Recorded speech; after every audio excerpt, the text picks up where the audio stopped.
The night was thick with sirens.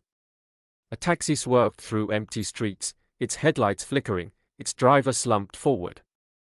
Pedestrians screamed as the car skidded to a halt in front of the city hospital.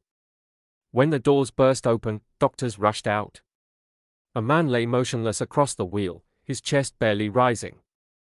His name was James, a driver known by no one and remembered by few, until this night, when his story would change everything. James was an ordinary taxi driver. His days were long, his earnings small, his car always on the verge of breaking down. Yet, behind his quiet face was a habit that made him different. Every evening, when the city slowed and the last passengers went home, James did not drive straight to his tiny apartment. Instead, he steered toward the hospital. He had no business there, no relatives waiting, no reason at all. But he knew something others ignored. Hospitals do not just heal the sick, they break the strong. Families leave exhausted, lost, stranded, often with no money for a ride. And so, night after night, James would wait by the gates. "Where do you need to go?" he would ask gently. When people reached for their wallets, he would wave them away. "Don't worry. Tonight, it's on me." It was his secret ritual, giving rides to those who could not afford one. No one applauded. No one noticed. But James kept doing it anyway. One rainy night, he saw a young woman standing alone under the hospital lights. Her clothes were soaked, her face pale with grief. Her father was inside, clinging to life, and she had no money left even for transport. James opened the door and said softly, "Come in." For weeks, he drove her back and forth from the hospital. He never asked for a cent. Sometimes they rode in silence, sometimes she cried quietly, and James would turn up the radio to give her dignity. Then one morning, her father survived. She hugged James, whispered a shaky, "Thank you," and disappeared into the crowd of life. James never asked her name. He never saw her again. Or so he thought. Years passed.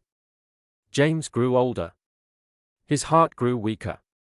He ignored the chest pains until, one night, his body gave way behind the wheel.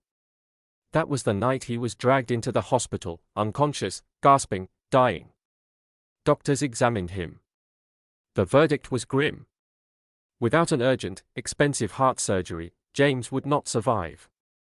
He had no savings, no insurance, no family able to cover the cost. The nurses whispered sadly, "He won't make it." Then the door opened. A surgeon walked in, pulling off her mask. Her face was familiar. Her eyes locked on James, and tears welled instantly.